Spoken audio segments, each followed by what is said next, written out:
bem-vindos aí à live número 5. Beleza. Me dá só uma dica para saber se o som tá legal, a imagem tá boa. Que eu e Lívia já vamos começar, hein? Som tá bom? Imagem boa? Quem pode dar um retorno aí pra gente? Beleza, Rodrigo. Valeu. Boa noite, Ademir. Legal, Zé. Boa. Legal, Luiz. Obrigado. Maravilha, Rodrigo. Legal. Janine, boa noite, bem-vinda. Bacana. Beleza, Ademir, valeu. Maravilha, pessoal. O pessoal está chegando, a gente mudou o endereço da live, anteriormente estava acontecendo na minha página de perfil e agora a gente está transferindo aqui para a fanpage, exatamente para poder atrair mais pessoas e compartilhar melhor esse conhecimento. Legal, Janine, bom ter você aqui com a gente também. Bom, vocês estão vendo, hoje eu estou super bem acompanhado, né? Estou com a Lívia, minha filha, alguns de vocês talvez conheçam aí pelo Facebook. E aí, Genivaldo, boa noite, bem-vindo. Beleza, o pessoal está chegando aí. Vou esperar só mais uns minutinhos aí para ver se a turma chega, porque endereço novo aí da live. Talvez alguns estejam ainda... Oi, Helena, tudo bom? Bem-vinda aí. Helena trabalhou comigo na Embratel, outro dia falou que você está super grande. Beleza. Bem-vinda, Ângela. Legal, pessoal. Vou esperar só mais uns minutinhos aí para a turma entrar e a gente começar a falar aí do que eu comentei que iríamos falar hoje na live 5 do modelo do pensador. A Lívia vai ficar me apoiando. E aí, Daniel, bem-vindo, cara. A Lívia vai ficar me apoiando, vendo as perguntas, vendo os comentários e chamando atenção para algum comentário, para alguma pergunta e me interrompendo aqui para a gente aproveitar essa oportunidade. Olá, Clau, bem-vinda. Beleza, pessoal do Master aí aparecendo também. Bem legal. Beleza, Dani, boa noite para você também. Bom, então vamos lá, turma. 8h03, acho que está um bom momento para a gente começar. Bom, primeiro, então, mais uma vez, boa noite a todos aí, bem-vindos aí à Live 5. Opa, Carlos, bem-vindo aí, beleza. Para quem não conhece, essa é a Lívia, minha filha, Lívia Binato, vai trabalhar conosco hoje aqui nesse evento. Aí, ó, o Zé, lembra do Zé? Pai da Dominique? Olha lá, boa noite, pai e filha. Boa noite, Zé. Então a Lívia vai me ajudar aqui hoje, vai pilotar o notebook, ver os comentários, anotar algumas coisas, ver algumas perguntas, para a gente poder aproveitar bem essa experiência e vai ser uma experiência bem bacana. Bom, alguns de vocês já sabem, né, essa iniciativa de fazer essa live é a live número 5.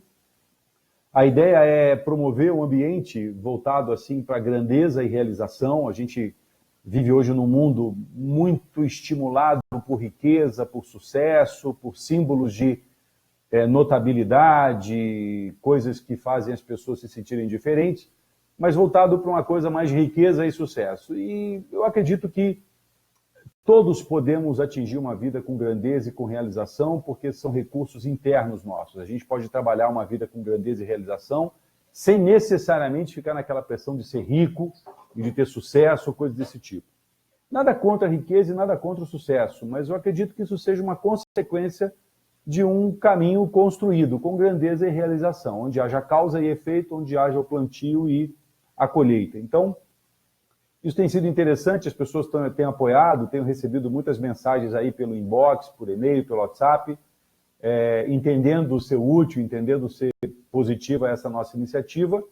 Então, vamos continuar, vamos seguir em frente. A ideia é aumentar o maior número de pessoas possível a participar disso. Às vezes a tela dá uma travada aqui, e aí vale a pena dar uma percorrida com ela. Deixa eu ver se é o caso. Não, não é o caso. Tiago entrou. Boa noite, Tiago. Beleza? Pedro, Sônia, bem-vindos aí.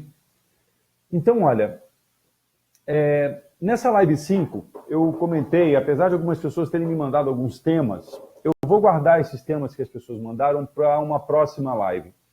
Hoje eu queria conversar com vocês sobre o modelo do pensador, né? É o tema que eu queria abordar com vocês, que na verdade é o modelo que acabei, com o tempo, ainda na era em que eu trabalhava como executivo, né, como diretor de empresas, aprendendo sobre como lidar com pessoas, como unificar e como unir o humano e os negócios, o human e o business, como eu costumo comentar, né?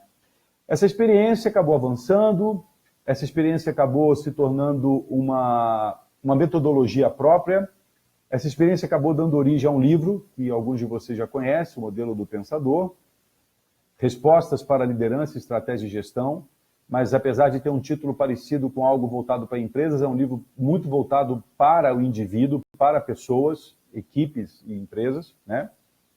E eu acho que vale a pena dar uma passada no Modelo do Pensador, para aqueles que já conhecem relembrar, e para aqueles que não conhecem, poder conhecer, porque ele pode ajudar você, como ajuda a mim, como ajuda muitas pessoas que eu conheço, a liderar a sua própria vida de uma maneira mais consistente, né? Para isso eu preciso fazer só uma pequena introdução, criar um pequeno contexto, para mostrar que nós vivemos, né, nós passamos já por algumas eras, né? Eu vou chamar aqui era agrícola, que é uma era. Vou chamar depois a era industrial. Vou chamar a era do conhecimento. E vou deixar por último uma era que é muito presente, que eu acredito que esteja iniciando e por se tornar mais madura, uma era da consciência. Eu quero explicar isso rapidamente para poder criar o contexto para entrar com o modelo do pensador. Na era agrícola, se a gente parar para pensar no profissional do campo, no agricultor, no pecuarista, no artesão, isso há mais de 600, 700 anos atrás, a gente tinha uma clareza muito grande de que essa pessoa tinha uma visão do todo. Ele tinha uma visão de todo o processo que ele iria trabalhar. Ele sabia o que ele ia plantar, ele sabia como ia fazer o processo, ele sabia até o que ele ia colher. Ele tinha a visão do início, do meio e do fim. Quando a gente entra na era industrial, a era industrial, ela cria um processo de produção em massa para atender demandas de muitas pessoas, né? Olha lá, a Fran te dando... Oi, Viva, que legal você aí, beleza. Legal, Fran, bem-vinda aí. Bem-vinda, Camila. Na era industrial, então, o homem sai de uma visão sistêmica e ele passa a trabalhar baseado em tarefas. Ele sai da visão do todo e vem para a visão das partes. E como a era industrial ela foi criada numa era em que a demanda era muito maior do que a oferta, durante muitos anos, os homens, os seres humanos, ficaram trabalhando na indústria. Quando essa era industrial termina, e a gente pode dizer que ela termina em termos históricos, no final dos anos 80, início dos anos 90, com a revolução tecnológica, com a era do conhecimento, a gente passa a ter uma era muito diferente, com a demanda menor do que a oferta e um nível de competição maior. Aí o homem, o ser humano, passa a ter que desenvolver novamente essa visão sistêmica que ele tinha lá na era agrícola. Só que num mundo completamente diferente.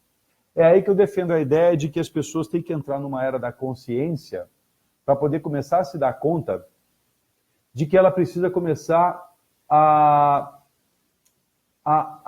construir o indivíduo que ela é. Então, a partir de agora, a partir desse momento, o meu convite a você é que você se veja no modelo que nós vamos construir juntos. Eu vou procurar interagir com você ao máximo, para que você se perceba como indivíduo, e se você puder depois mandar seus comentários, mandar suas críticas ou sugestões, ou mesmo conclusões que você vai chegar, vai ser muito enriquecedor. Porque, num certo sentido, essa nossa conversa é para você sair dessa live de hoje com um grau de autoconhecimento um pouco maior do que você tem agora que você está entrando. Tudo bem? Então, eu fiz esse contexto para mostrar que seres humanos tinham uma forma de viver na era agrícola, e uma forma de lidar com o mundo na era agrícola, essa forma mudou radicalmente na era industrial, passamos aí 350, 400 anos vivendo numa era industrial, então gerações foram formadas com essa visão fragmentada da vida, aí entramos na era do conhecimento, na era da revolução tecnológica, e agora que foi necessário então a gente voltar a ter uma visão sistêmica, ver a vida como um todo, não dá mais para separar aquela história de trabalho, lazer e descanso, e uma era da consciência que eu convido você a pensar nessa possibilidade de entender que os resultados da sua vida são fruto das suas escolhas. Tudo bem? Então esse é o contexto que eu queria conversar com você. E a gente então começa a construir esse modelo, que para mim foi muito determinante, para entender a forma como eu funciono, a forma como outras pessoas funcionam, e é esse modelo que eu uso nos trabalhos de coaching que eu faço com pessoas, com equipes, com organizações, e nos trabalhos de planejamento estratégico, seja de resultado nas empresas, ou seja um trabalho de planejamento estratégico da performance humana, que é um desenho, um produto, um serviço que a gente presta para empresas que querem ter o seu time de executivos performando com mais desempenho, com mais eficácia. E a gente eu começo fazendo uma pergunta que muitos de vocês já me ouviram perguntar. Você vive a sua vida diariamente fazendo coisas. Olha quem entrou ali. Tio Sérgio. E aí, cara? Bem-vindo aí. Muito bom. Você vive a sua vida fazendo várias coisas. Você acorda, vive o seu dia e depois você vai dormir. E a pergunta que eu faço nos seminários que eu conduzo é exatamente essa. Tudo que você faz na sua vida, você faz em busca do quê? E as pessoas respondem, em busca de felicidade, satisfação, bem-estar, reconhecimento, enfim, uma série de respostas limitadas a uma palavra. E o meu trabalho é questionar o que essa pessoa está falando para entender o modelo mental dela e com isso poder ajudá-la a entender melhor a si próprio. O fato é que, às vezes, você busca uma coisa e atinge outra. Ao buscar uma coisa e atingir outra, você tem uma situação. E ao buscar uma coisa e atingir outra, você tem outra situação. Então, você pode buscar uma coisa e atingir algo que é igual ao que você buscava, ou você pode buscar uma coisa e atingir algo que não era exatamente o que você buscava. Quando as pessoas definem lá uma meta e atingem essa meta, muitos chamam isso de sucesso. E pessoas, às vezes, definem uma meta e não atingem essa meta, muitos chamam isso de fracasso. E eu precisava encontrar uma palavra, eu queria encontrar uma palavra que representasse as duas situações, tanto o sucesso quanto o fracasso. E a palavra que eu encontrei foi resultado. Ou seja, tudo que você faz na sua vida, você faz em busca de um resultado, ou de vários resultados. Quando o resultado é igual ao que você deseja, as pessoas chamam isso de sucesso. Quando o resultado é inferior ao que você deseja, as pessoas chamam isso de fracasso. Isso para deixar muito claro que sucesso e fracasso são apenas resultados. Não é você, não sou eu não preciso me identificar com o meu resultado. Porque eu corro riscos quando eu me identifico com o meu resultado. Quando eu acho que eu tenho sucesso, eu posso me tornar um sujeito arrogante.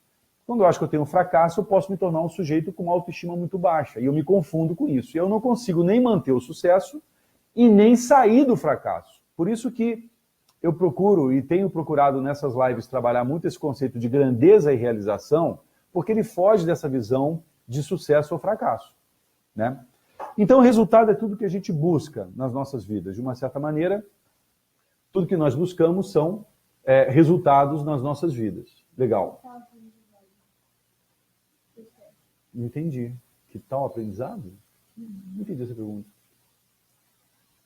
Bom, Sérgio, depois...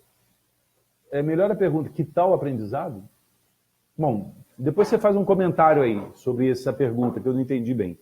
Mas valeu por ter compartilhado isso para outras pessoas. Fale para eles o quanto você gostou disso. Legal, gostei muito de você ter compartilhado isso. Bom, então, tudo que fazemos em busca de um resultado. Agora, o que você usa, que é seu, recursos teus, para atingir os resultados que você vem atingindo hoje na sua vida? E quando eu falo de resultados atingidos na vida, a gente pode passar por várias áreas da vida. Saúde, disposição e energia, desenvolvimento intelectual, inteligência emocional, contribuição social, administração financeira ou ganho de dinheiro, realização e propósito, relacionamentos amorosos, sociais e familiares, criatividade, lazer e hobby, espiritualidade, plenitude. Você pode olhar sua vida por vários pontos de vista e observar o seguinte, que resultados você tem obtendo em cada uma dessas áreas. Isso é uma possibilidade. A palavra para substituir. Ah, tá, legal. Sim, que tal aprendizado. Ok, é uma boa palavra, né? Você pode, obviamente, usar essa palavra aprendizado depois que já passou, né? Mas na hora que você está em busca de, a palavra... e resultado também é depois que já passou, né? Mas a palavra aprendizado também é uma boa palavra. E algumas pessoas entendem isso com muita clareza e acham que isso é uma evolução, bastante. Acho bacana a palavra aprendizado para colocar num lugar aí de sucesso ou fracasso. Qual é a pergunta que o Zé está fazendo aí, Viva? As duas coisas são a mesma coisa. Apenas o que é distinto é o grau do resultado que pode ser classificado como sucesso ou fracasso. Faz sentido? Então, Zé, essa é uma boa pergunta. É uma boa pergunta. Considerando que sucesso e fracasso são resultados, eu posso aprender, como o Sérgio mencionou, eu posso aprender tanto com o sucesso, posso aprender tanto com o fracasso. E acredito que elas sejam partes de uma mesma coisa. O que eu acredito que distinga o sucesso ou o fracasso é desistir. Enquanto você segue, você pode ter sucesso, você pode ter fracasso. Isso é parte do caminho. Mas quando você desiste, aí você interrompeu o fluxo. E aí não vai haver aprendizado, não vai haver desafio, não vai haver evolução. Então acho que faz sentido, tanto o comentário do Sérgio quanto o comentário do Zé. Muito legal. Então, que recursos você usa para buscar os seus resultados? Aí as pessoas respondem, eu uso a vontade, o conhecimento, a experiência, a energia, a criatividade, a ousadia, a determinação. E a minha pergunta sempre é no seguinte sentido, esses recursos são internos ou são externos? E a resposta que as pessoas dão, normalmente, são recursos internos. E como é que você faz com que esses recursos venham à tona? E as pessoas falam, entrando em ação, gerando atitudes, e como eu gosto de falar, através dos seus comportamentos. Os seus comportamentos fazem você atingir os seus resultados. Nós trabalhamos esse binômio, comportamento e resultado, durante toda a era industrial. Né? Enquanto o homem foi recurso humano nos meios de produção, ele era treinado para mudar comportamentos, ou seja, o como fazer, para atingir o que queremos. Mas quem definia o que queremos era sempre um pessoal na alta cúpula das empresas ou na alta cúpula das hierarquias sociais, seja na família, era o pai e a mãe que determinavam, seja nas empresas eram diretores e presidentes, na escola era o professor. Hoje a história mudou. Hoje os filhos optam e dão opções por novas determinações. Hoje os colaboradores entram em ação. Hoje os alunos interagem com professores. Essa dinâmica hierárquica mudou radicalmente, né? Então, você comporta vários recursos, você comporta várias situações, vários recursos internos que, se você externaliza, vão fazer você atingir os seus resultados. O que o Zé Luiz está falando aí, Viva? Sugestão. Continuar o raciocínio e depois responder as perguntas que estiver no chat para ter risada depois. Boa ideia, Zé. Vamos ver. É porque o chat vai passando e eu perco as perguntas. Eu não consigo ver todas as perguntas, porque é uma tripa. E aí, quando subir demais, eu já não consigo voltar. Vamos ver se eu consigo administrar isso de uma maneira que não vá cortando muito. Então, veja. Podemos, num certo sentido, entender que resultados são efeitos e comportamentos são causas. Então fica fácil entender o seguinte, se você quer mudar os resultados da sua vida, basta você mudar o quê? Os seus comportamentos. Todo mundo sabe disso, né? Se você não está feliz com os resultados que você tem com o seu corpo, com sua intelectualidade, com a sua emocionalidade ou com a sua espiritualidade, que são 4 dimensões que eu considero importantes para ser um ser integral, basta você mudar seus comportamentos. Só que tem um detalhe. Tem pessoas que sabem o que querem, por que isso é importante, como chegar lá e etc. Mas elas não fazem isso. Talvez você conheça pessoas que querem melhorar o corpo, a intelectualidade, a emocionalidade e o espírito, mas ela não sabe como fazer isso. Então ela não entra em ação, ela paralisa. E aí foi que começou essa busca por entender o funcionamento humano, porque aqui é o que você vê em mim, é o que você vê nas pessoas, é o que as pessoas inclusive veem em você. Mas o que está por trás disso? O que faz com que pessoas entrem em ação? O que faz com que pessoas busquem os resultados que elas estão tendo? Às vezes ela quer e atinge, e às vezes ela quer e não atinge, dando aquela sensação de sucesso ou fracasso. Então vem uma pergunta importante, bem importante. Se comportamento é causa e resultado é efeito, qual que é a causa que gera como efeito os nossos comportamentos? Se os comportamentos são o fato de eu entrar em ação, eu me movimentar para ir em busca de algo, às vezes eu atinjo, às vezes eu não atinjo, o que faz seres humanos se moverem? E aí as respostas são várias. Pessoas respondem, o sonho. Tá, vamos dizer que sonho é um resultado. Uma visão de futuro é um resultado de longo prazo. Um desafio pode ser um resultado também, né? E é legal porque as pessoas entram numa dinâmica de ficar sem saber o que responder. E essa hora é legal, porque nessa hora as pessoas estão fazendo novas sinapses. Elas estão começando a entender melhor, estão começando a dar uma brecha para criar novas possibilidades de conhecimento, né? E essa hora é uma hora brilhante, na hora que a pessoa fica quieta, na hora que a pessoa fica em silêncio, esse momento vale ouro, porque é a hora que ela está começando a fazer sinapses novas. E aí continua a fazer as perguntas, como estou fazendo para vocês aqui. Então, o que move seres humanos? O que faz seres humanos entrarem em ação? Seja para atingir os resultados que eles querem atingir, ou seja para atingir os resultados que eles não querem atingir. E aí, lá num dado momento, vem uma palavra que é determinante. O que nos move são as nossas emoções.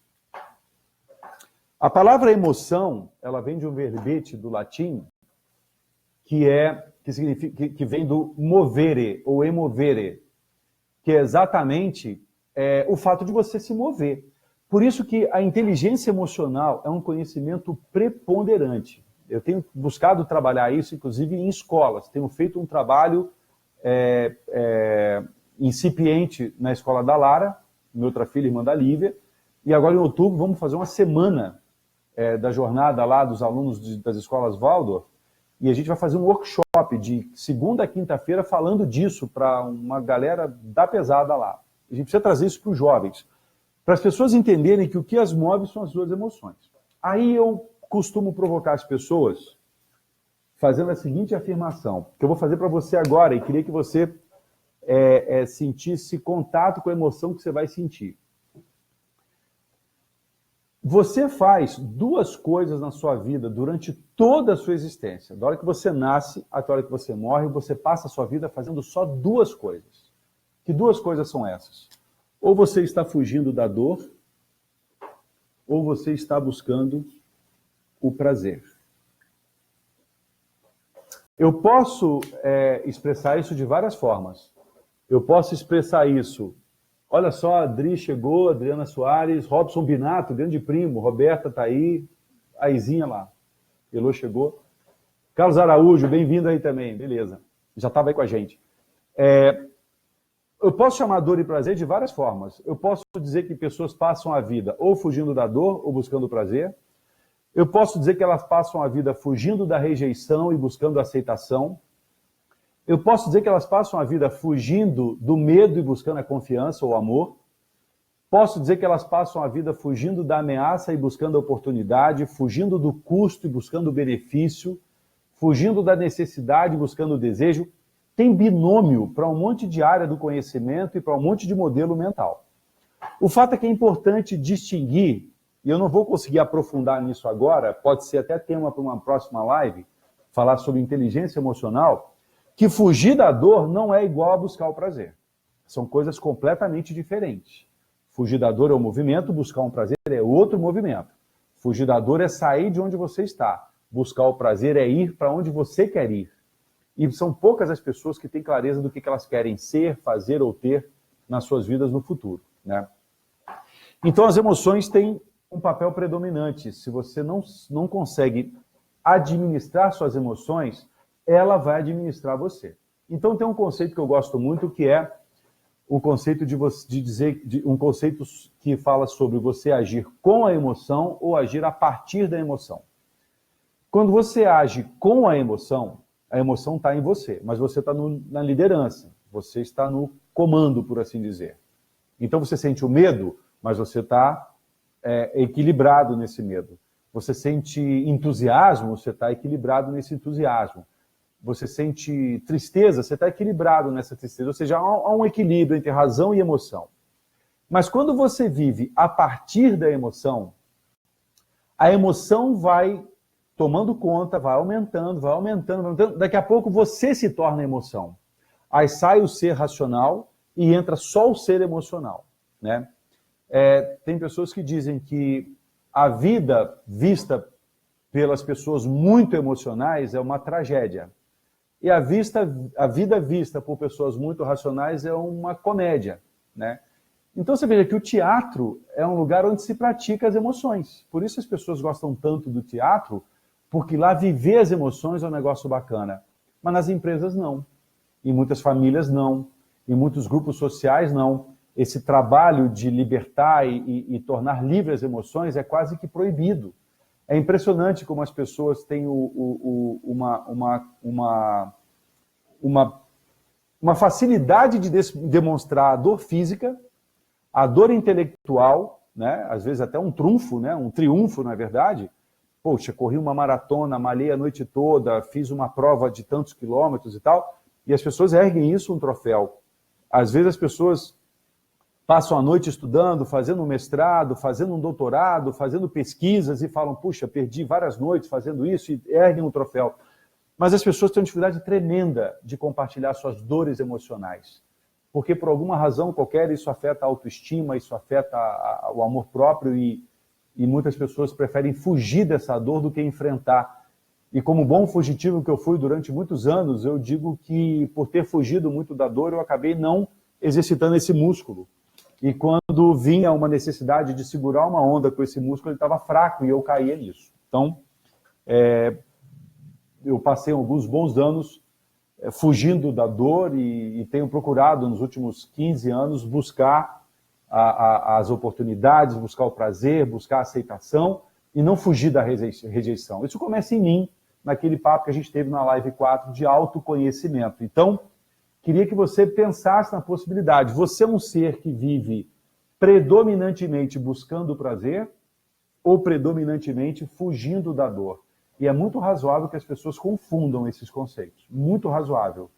Porque ao fugir da dor eu sinto prazer, e aí as pessoas vão falar que estão buscando prazer. E isso é uma ilusão. Não é porque há prazer ali. Na verdade, é a ausência da dor que faz com que você sinta um prazer. Um prazer real, você define uma meta e para buscar esse prazer você vai sentir dor ao longo do caminho. E eu quero explicar isso numa live mais apropriada. Explicar bem esse mecanismo de busca do prazer e fuga da dor. Ok? Legal. Estamos aí com 28 para 29 minutos. Maravilha. E aí vem uma pergunta. Pô, Luiz, tudo bem. Então, se as emoções são a causa, os comportamentos são o efeito disso, né? É razoável acreditar que o comportamento é uma expressão das nossas emoções. Por isso que nós, imagino nós, eu, você e as pessoas em geral, não deveríamos estranhar muito quando a gente vê alguém chorando. Mas as pessoas estranham isso, né? Mas não estranham quando vemos pessoas rindo.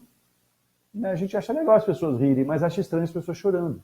As pessoas estão rindo e falam, que legal, o cara está rindo e tal. Aí vê pessoas, nossa, ele está chorando, né? Eu que faço formação em coaching, às vezes lido com pessoas que falam, Luiz, mas se o coach chorar, qual o problema? E se ele rir, qual o problema também? O fato é que comportamentos são, de um certo sentido, a expressão das nossas emoções. E emoções são humanas. E se é humano, não deveria nos causar tanta estranheza assim. Mas é legal você pensar nisso, né? Quanto você hoje liberta suas emoções? Quanto você hoje diz para as pessoas o que você sente por elas? Seja bom ou ruim, né? Seja dor ou prazer. Quanto você é capaz de dizer para alguém que você o ama? Ontem eu fiz um trabalho com uma pessoa, uma sessão de coaching, onde ele chegou à conclusão que o grande objetivo dele hoje, aos 42 anos, é libertar suas emoções, tornar suas emoções livres. Uma pessoa com 42 anos que considerando o pai, a mãe, a esposa e o filho, ele nunca falou eu te amo para essas 4 pessoas e nunca ouviu eu te amo dessas 4 pessoas. Ou seja, há uma emoção completamente represada ali, né? Então esse é um elemento fundamental, pessoal. Há uma importância tremenda em trabalhar a inteligência emocional. Mas eu pergunto, tá, se eu sinto dor e prazer, de onde vem a minha dor e o meu prazer? Ou seja, se emoções é aquilo que me move e ela é a causa do comportamento, qual que é a causa que faz com que as emoções sejam o efeito? E esse é um tema de extrema importância, eu diria, porque, embora não dê para dissociar todas essas coisas que a gente está conversando, é importante salientar algumas delas. E eu espero ser bem claro, bem preciso, e se eu não estiver sendo, me manda uma pergunta, me manda um comentário, que eu vou procurar ser o mais claro possível. A ideia de estruturar isso, colocar isso como um fluxo, é para entender, mas isso não funciona como um fluxo. Não é uma coisa que acontece primeiro um, depois outro, depois um. É uma coisa meio caótica, né? Que depois pode, na medida que haja maior autoconhecimento, gerar uma ordem desse caos, né? Mas a ideia de estruturar isso é só para um efeito didático e um efeito de entendimento, mas a realidade não é assim tão perfeita. Então eu te perguntei, né? O que faz pessoas sentirem dor ou prazer? E um dos exemplos que eu uso, e esse exemplo é muito interessante porque as pessoas caem nesse exemplo. O que o pessoal está falando aí? Para mim, o bloqueio das emoções é resultado do medo da rejeição do julgamento. Pode ser. A experiência que cada um tem, Márcia. Faz sentido. Cada um cria o seu mecanismo de acordo com a experiência que tem.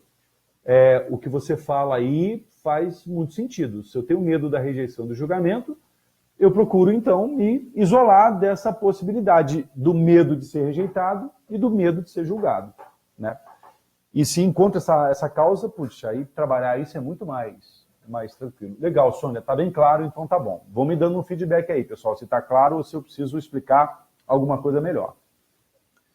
Muito bem, então eu estava falando dessa questão que gera emoções nas pessoas. Então, eu brinco com as pessoas falando o seguinte, nós vivemos um mundo que nós somos bombardeados por estímulos. Diariamente você recebe milhares de estímulos, se não milhões. E não era assim até a Revolução Industrial. Até a Revolução Industrial, nossos estímulos eram muito menores. Nós tínhamos acesso a muito menos informação. Com a era do conhecimento, é que esse volume de informação aumentou. Então, nós somos submetidos a uma série de estímulos. E os estímulos, guarda esse conceito, os estímulos não têm nenhum significado até a hora que você dá um. Nenhum significado. Você que dá significado aos estímulos que você recebe na sua vida. É a hora que eu faço a brincadeira com as pessoas. Quando eu pergunto para as pessoas assim, o que significa um telefone tocando às 2h30 da manhã na sua casa? O que você acha que as pessoas respondem, Viva? Que é uma tragédia, né? Não é a maioria. Todo mundo responde o seguinte, Luiz, um telefone tocando na minha casa às 2 da manhã, com certeza é tragédia. Aí eu pergunto, isso é um fato ou isso é uma crença? O que vocês acham que ela responde? O que você acha que elas respondem? É uma crença. Então não é um fato. É uma crença. E essa crença faz você sentir algo sobre aquilo. E veja, quando você olha para um berçário, né, se você já teve a oportunidade de visitar um berçário, você não vê ali pessoas que têm medo de telefone tocando às 2 da manhã, que têm medo quando recebe um e-mail do chefe. Eu pergunto nas empresas, né, quando você recebe o e-mail do teu chefe, o que você sente? Alguns dizem dor, alguns dizem prazer. Quando o chefe não está presente, a maioria responde dor. Quando o chefe está presente, um puxa-saco fala prazer. Mas o fato é que algumas pessoas veem no e-mail do chefe uma oportunidade ou uma ameaça. O que Sérgio falou aí? Para mim, é um amigo bêbado querendo matar a saudade. Pode ser, né? Pode ser. É uma crença também. Né? É uma crença também, não é um fato. Qual que é o fato? O fato é que há um telefone tocando às 2h30 da manhã. Esse é o fato. E aí eu brinco com as pessoas como é que a nossa mente é um negócio muito louco, né? Toca o telefone às 2 da manhã. Aí a pessoa condicionada de que é uma tragédia já levanta da cama sentindo dor. Ela não precisaria, presta atenção, ela não precisaria sentir nada. Ela só precisaria constatar que é um telefone tocando. Mas ela vai já imaginando, criando uma expectativa de que é uma tragédia. E a expectativa é a mãe da frustração, você sabe disso. Aí ela atende o telefone e fala assim, alô, pensa. E aí a pessoa responde, eu queria falar com a Lívia. Não tem nenhuma Lívia aqui. Ah, desculpa, foi engano. Aí a pessoa desliga o telefone, filho da mãe, pá. Morrendo de raiva, porque aquilo que ela esperava encontrar, ela não encontrou. Olha que coisa louca. Na verdade, quando a pessoa fala, eu queria falar com a Lívia, não tem nenhuma Lívia aqui, era momento dela sentir um alívio, porque ela estava esperando uma tragédia, mas depois ela transfere isso para o fato de que a pessoa acordou ela às 2 da manhã, que ela não vai mais conseguir dormir, que vida que é o inferno, aí a pessoa começa a sair da dor e entrar no sofrimento, que é a capacidade da pessoa estender essa dor minutos, horas, dias, semanas e anos a fio. Você deve conhecer pessoas que viveram um momento de dor no passado e estendem isso por toda a sua vida. A dor é do processo, o sofrimento é uma escolha, é uma opção. Não precisa ser assim. Então, é importante você estabelecer que significado você vai dar para os seus estímulos, que os estímulos que você recebe, que você não tem domínio sobre eles. Nós falamos sobre isso na live 1 ou 2, quando eu falava de estímulo e respostas, né? E tem crenças que a gente pode chamar de crenças fortalecedoras. Eu usei um sinal de mais para dar uma intenção de fortalecedora. E tem crenças que a gente pode chamar de crenças limitantes, que eu estou colocando de menos, não é porque é negativa, é porque ela te limita. E eu pergunto, o que é uma crença fortalecedora? E o que é uma crença limitante?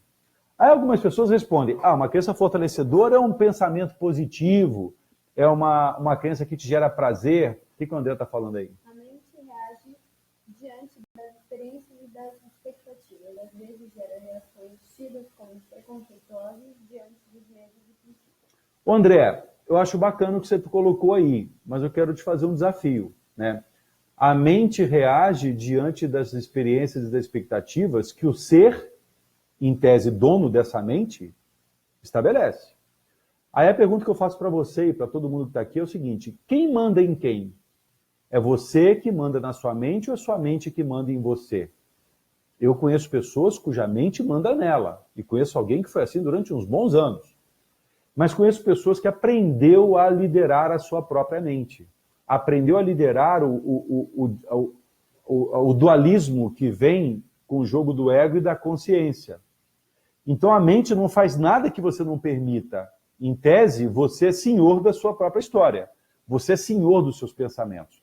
Eu acredito piamente, te desafio até a argumentar isso comigo de alguma maneira, que você é dono dos seus pensamentos, que você é dono das suas emoções, a partir da hora que você se apropria delas.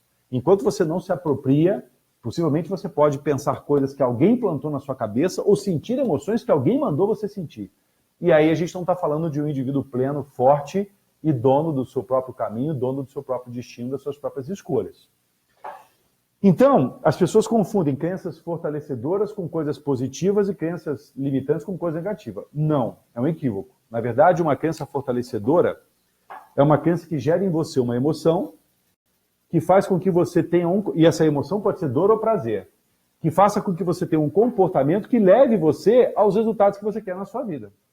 Essa é uma crença fortalecedora. Agora, uma crença limitante é aquela que gera em você uma emoção e que gera em você um comportamento que te afasta do que você quer para a sua vida. As crenças, ou melhor, as emoções, seja dor ou prazer, que te empurra para o que você quer, são as coisas, aquilo que chama de motivador. E as emoções que te afastam do que você quer é o que a gente chama de sabotador. Então, conhecer o que te motiva, o que te sabota, é conhecer o teu amigo interno e o teu inimigo interno. O que a Grace falou aí? Dor é a parte do processo de crescimento e evolução. Optar pelo sofrimento, muitas vezes, fruto da ignorância, é sempre uma opção. É uma opção que não é, na verdade, a melhor delas, mas é o que tem para hoje. Muitas pessoas, por não ter a clareza de si mesmo, acabam vivendo aquela história anos a fio, porque de alguma maneira ela obtém o que ela quer. Mas, né? Você falou que a dor é um estímulo e o sofrimento é a escolha da pessoa. A dor é do processo, ela é inevitável. O sofrimento é o fato da pessoa estender essa dor ad eterno. Mas e se uma dor que a pessoa sofreu no passado é traumática e ela não tem como lidar com o sofrimento? Então, belíssima pergunta, Viva. Ela não está escolhendo sofrer. Então, ótima pergunta. Mas esse é o ponto, é uma escolha inconsciente, né? No livro, né, no Modelo do Pensador, quem já leu e a gente já conversou sobre isso, eu falo do ciclo vencedor da perda. Normalmente nós sentimos uma dor no momento de perda, né? Mas a perda é aquilo que o Sérgio falou, é parte do processo de aprendizado. Às vezes eu ganho, às vezes eu aprendo, né? E esse ciclo vencedor da perda me faz passar por 4 etapas. A etapa da revolta, a etapa do conformismo, a etapa da aceitação e a etapa da superação, né? Então, passar por essas etapas é um processo de fortalecimento. Então, quando a pessoa não consegue sair da dor e ela fica presa na revolta e no conformismo, ela pode procurar ajuda. E a partir da procura dessa ajuda, entender que aquele fato já aconteceu e ressignificar aquele fato. A tua pergunta, Viva, me lembra o seguinte, pessoas me perguntam, Luiz, eu posso mudar o meu passado? A resposta que eu te digo é sim. Você não pode mudar o fato que aconteceu no passado, mas você pode mudar o significado dele. Entende o que eu quero dizer? Como que... Por exemplo, a gente teve uma experiência juntos. Lembra da questão do Zé Virgínio, né?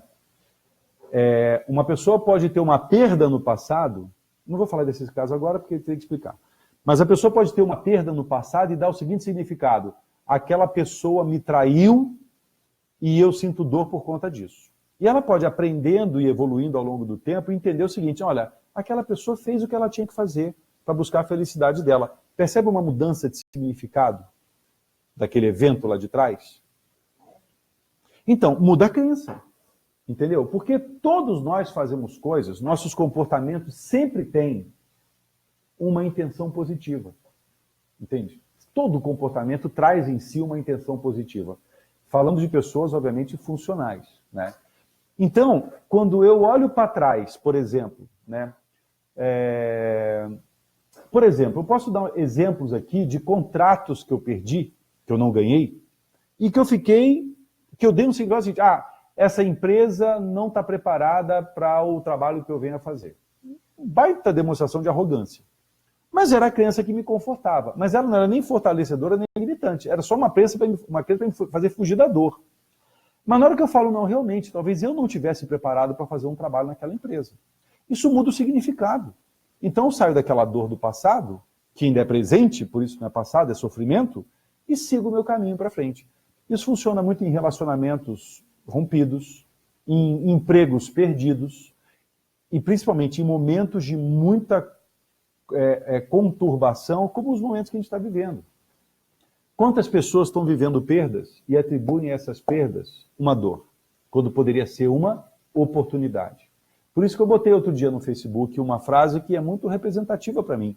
Nunca desperdice uma crise. Desperdiçar uma crise é desperdiçar um crescimento.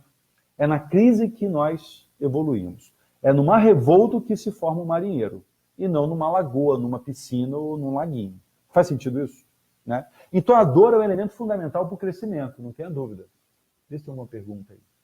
Muitas vezes... Bom, vamos lá. Tá. Então tá. Vou falar mais alto. Aí você fala aqui mais perto do microfone, viu? O que aprendemos com as experiências... Peraí. Fala mais alto. O que aprendemos com as experiências, positivas ou negativas, é combustível para catalisar o que somos e o que queremos ser. Depende de nós usar para melhor evolução como ser e como comunidade. E o Luiz Gustavo emendando? A dor é inevitável, mas o sofrimento é opcional. Perfeito. Só comentar o que o André falou. André, eu concordo contigo, eu só pediria para você escrever essa frase na primeira pessoa, porque você está falando de você, não de todo mundo. O que aprendo com as experiências positivas ou negativas é combustível para catalisar o que eu sou, o que quero ser, depende de eu usar para a melhor evolução como ser e como comunidade.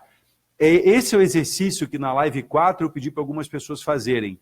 Porque na hora que você coloca na terceira pessoa, na terceira pessoa, você está generalizando. E tem pessoas que aprendem de uma maneira diferente. Depois me diz se faz sentido esse toque que eu estou fazendo aí, que eu estou te falando aí. Bom, então veja. Então tem essa história das crenças. Eu diria que o desenvolvimento humano, o desenvolvimento organizacional, a transformação humana se dá na medida em que você permita mudar as suas crenças. E a ótima notícia é a seguinte: as crenças, elas são aprendidas.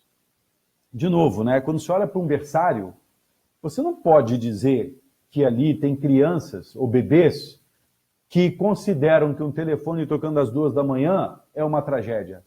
Aquele bebê vai aprender aquilo com alguém. Ou ele vai herdar essa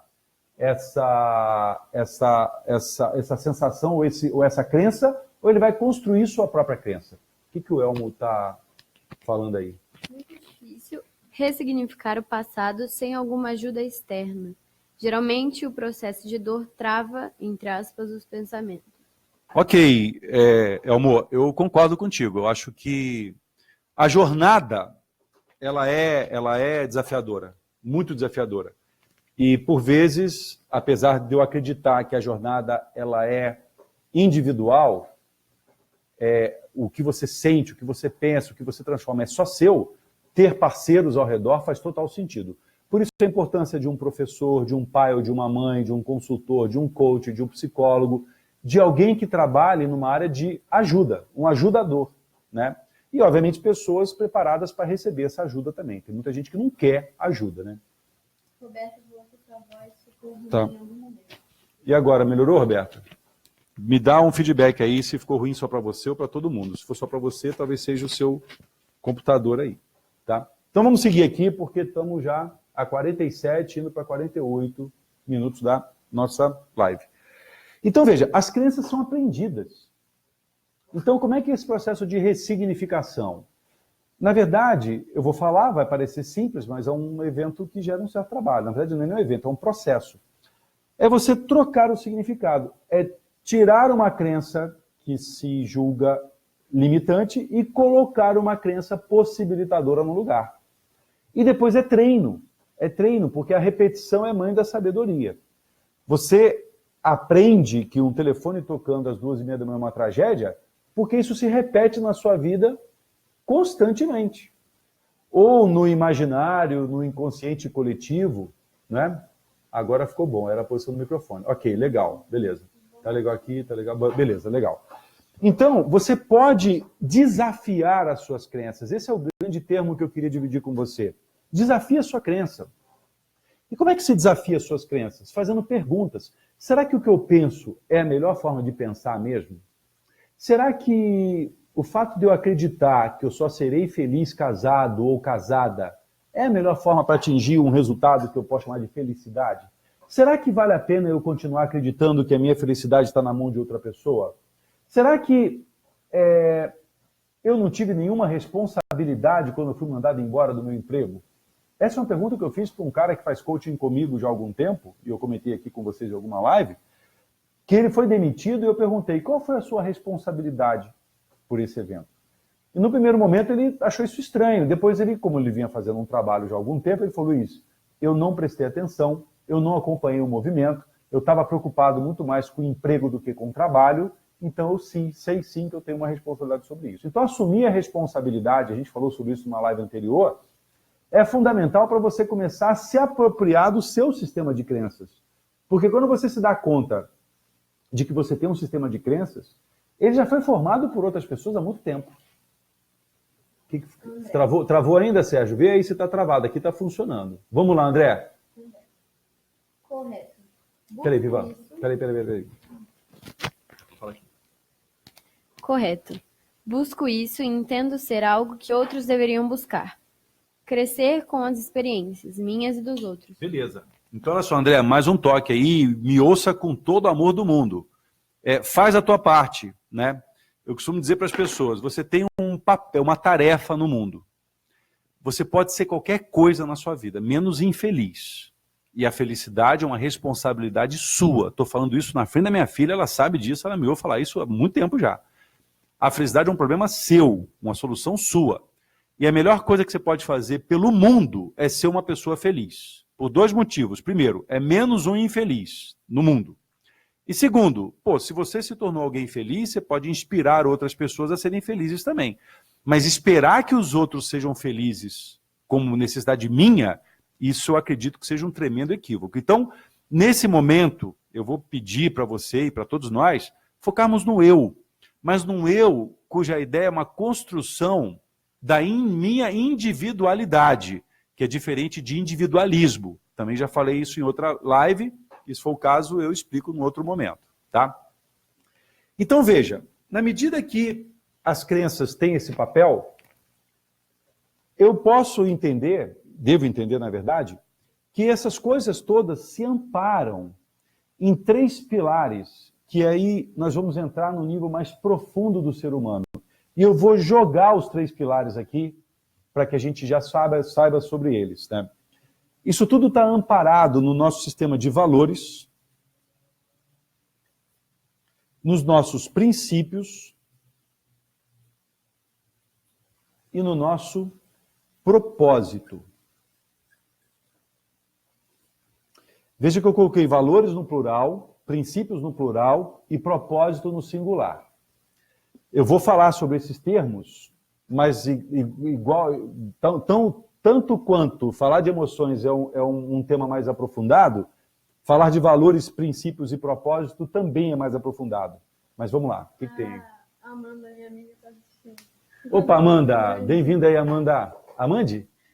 Ei, Amande, bem-vinda aí. Depois me conta o que você achou, hein? Então, veja, na medida que... Bom, eu vou explicar os termos, né? E depois, numa live posterior, eu vou aprofundar nesses termos e a gente vai conversar melhor sobre isso. Então, veja, valores é um termo muito falado ultimamente. Eu ouço muitas pessoas falando, Binato, sabe o que acontece? Eu pedi demissão daquela empresa porque aquela empresa não batia mais com os meus valores. Eu terminei o meu relacionamento porque nossos valores não batiam mais. E aí a gente vai criando nossas histórias e nossas justificativas, né? Aí eu pergunto para as pessoas assim, quando eu estou nas reuniões e nos seminários lá e tal, eu pergunto, acho que só para você, Sérgio, aqui está tudo normal. Tudo normal. Vamos lá, o que a Roberta está falando aí? Aprendi muito com a dor, sempre busquei culpados para meus problemas e passei a fazer perguntas para mim mesmo e vi que não posso esperar dos outros as respostas que só eu mesmo posso dar. Uma das coisas que estou aprendendo com as lives são falar por mim e não pelos outros. Primeira pessoa sempre. Então, Roberta, essa primeira pessoa é para você se preparar para a sua própria vida. E quando você estiver bem preparada, você ser a melhor pessoa que você possa ser para o outro. Então isso é muito importante. Não é uma visão egoísta, mas é uma visão altruísta. Eu me preparo em mim, no eu, para eu ser muito melhor no nós. Seja no relacionamento amoroso, no relacionamento familiar, empresarial, seja o que for. Tá? Então eu pergunto para as pessoas, o que é valor? Né? Quem conhece seus valores? Algumas pessoas levantam suas mãos lá. E eu pergunto, o que é valor? E aí fica um silêncio, porque conceituar essa palavra é muito difícil. As pessoas falam, valor é aquilo que eu acredito. Eu falei, não, peraí, vamos voltar um passo atrás. O que é uma crença? Crença é tudo aquilo que eu acredito e transformo em verdade. Esse é o céu, é o inferno. Se você tem verdades que te tornam mais feliz, essa verdade é boa, essa crença é boa. Mas se você tem verdades que te tornam uma pessoa infeliz, rabugenta, reclamona, começa a rever essas verdades aqui. E as pessoas confundem crenças com valores. Valores é aquilo que eu aprendi com meus pais. Não, discordo. Como assim, verdades aqui? Por exemplo, quando o cara fala, não, tocar o telefone às 2 da manhã é uma tragédia. Ele não fala isso como se fosse uma verdade? Então, é disso que eu estou falando. Ele acredita que o que ele acredita é verdade, mas não é verdade. Aquilo é uma crença. Percebe? Por isso essa brincadeira, isso é um fato ou uma crença? Isso é um fato ou uma crença? Né? Se eu falar para vocês que eu estou escrevendo com um pincel azul, isso é um fato ou uma crença, Viva? Isso é um fato. Isso é um fato. Mas se eu falar que esse é o melhor pincel que eu já usei na vida, é um fato ou uma crença? Uma crença. Porque tem a ver com as minhas experiências. E experiências são coisas passadas. Nós estamos falando de resultados futuros. que tem aí? Fala aí. Também tá ok, normal, as perguntas não estão sendo lidas. Mas para mim o vídeo está ok. Ah, Serginho, bom, suas perguntas estão sendo lidas, Márcia? Eu pensei que eu estivesse falando das coisas todas que você falou. Bom, se você quiser, repete as perguntas que eu falo sobre elas aqui, tá bom? Bom, vamos lá. Até porque nós estamos a 55. Olha, eu tenho 5 minutos para falar de 5 coisas importantes. Vamos lá, então. E se eu não responder todas as perguntas agora, vou pedir desculpas, bota aí nos seus comentários, eu respondo depois por escrito na própria tripa aí da live. Então, veja, valores são elementos que você atribui grande importância e grande prioridade na sua vida. E os seus comportamentos todos atendem a valores teus. Esse é um conceito relevante que vale a pena a gente aprofundar depois. O que é o tamanho da letra?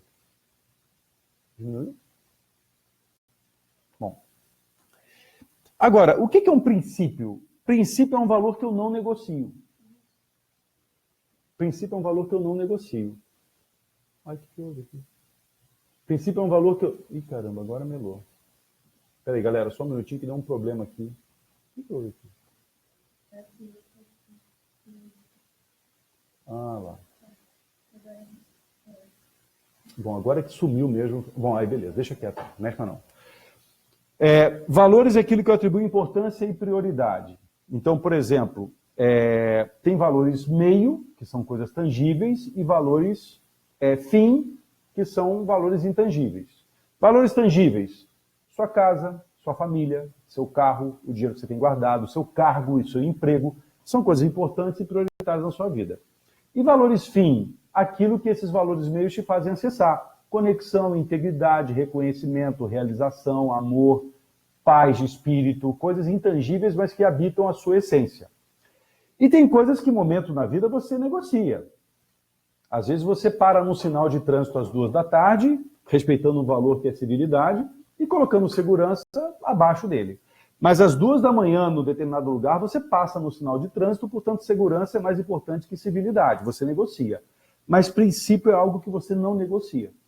Porque ele não muda no tempo e no espaço. Por isso é um princípio. Os princípios da física de Newton são os mesmos princípios desde que ela foi revelada até hoje em qualquer lugar do mundo. Princípios mudam quando você muda seu paradigma. Por isso, quando pessoas fazem transformações, elas também podem mudar seus princípios e estabelecer uma nova ordem. E propósito tem a ver com a razão de você existir ao longo da sua existência. Porque missão, que é um outro conceito relevante, é a sua razão de existir no momento presente, para atingir os resultados que você quer de curto e médio prazo. Mas o seu propósito é o sentido que você dá para a sua vida no longo prazo. E lá no longo prazo você deixará construído sempre um legado, que já pode estar sendo construído agora, e que você pode já compartilhar em vida, tornando o conceito de legado muito mais interessante que o conceito de herança. Herança você deixa quando você morre, mas legado não. Você já compartilha hoje com quem você quiser. Alguma pergunta aí, Viva? Denise falou, temos que ser completos para conseguirmos dar o melhor de nós. Temos quem, Denise? Quem que temos que ser completos? Vou insistir para você falar na primeira pessoa. Você está falando de você, não de nós. Vinato, na próxima pode falar do triângulo da trapaça, principalmente como combatê-los dentro das organizações? Podemos. O triângulo da trapaça, a história do vilão, herói e vítima, é um tema bacana. A gente já falou isso aqui, eu posso repetir e colocar essa questão trazendo a figura do justo e não a figura do vilão, nem do herói, nem da vítima. A gente fala sobre isso sim, Ademir. Então, pessoal, esse aqui é o que eu chamo de modelo do pensador para indivíduos. Nós podemos construir um modelo do pensador para empresas, para organizações.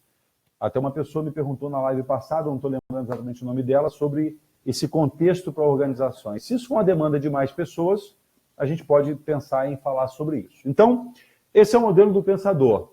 Seus resultados são função dos seus comportamentos, que tem uma influência tremenda das suas emoções, crenças e valores, princípios e propósito. O que você quer, por que isso é importante e como você opera, como você pensa, como você sente, como você age. Uma missão pessoal, uma missão de vida, que é uma oração para te colocar aprumado com você mesmo, e isso tudo pode construir um legado muito bacana para você compartilhar e deixar para as pessoas que você ama. A Fran perguntou, como encontrar o propósito e ter certeza que estou no caminho certo? Então, boa pergunta, Fran. Como encontrar o propósito e ter certeza que estou no caminho certo? Bom, nós temos uma existência para isso, né?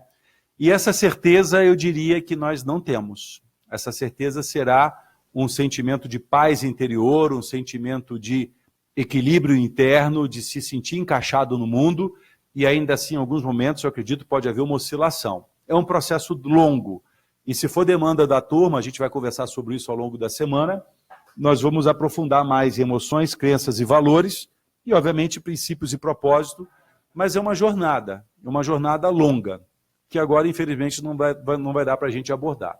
Como consigo comprar o seu livro?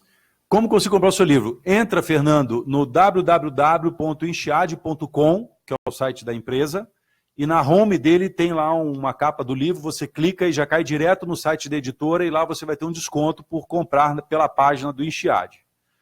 Genivaldo, Nath, poderia retomar numa próxima live a partir de valores? Vamos fazer isso, Genivaldo. Eu vou dedicar uma live só para falar de valores, princípio e propósito, tá bom? Bom, turma, olha, chegamos a 1 hora e 1 minuto, eu não gosto de atrasar, não gosto de postergar, gosto de começar e terminar no horário. Então, de novo, mais uma vez, muito obrigado pela tua presença, muito obrigado pela participação.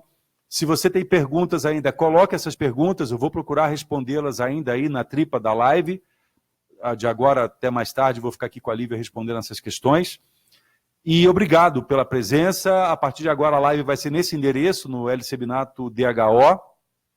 E convide pessoas que você acha que possam ser beneficiadas por esse conhecimento, por essa dinâmica nossa, por essa experiência que nós estamos fazendo juntos aqui. Esse é um trabalho que realmente é feito em conjunto, né?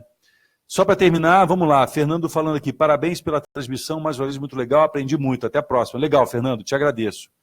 A Clau falando, muito bom rever os seus conceitos. Legal, Clau. Por favor, retome esses temas. Estamos fazendo isso, Sônia. André Guiar, tem e-book? Não, tem um livro eletrônico, André.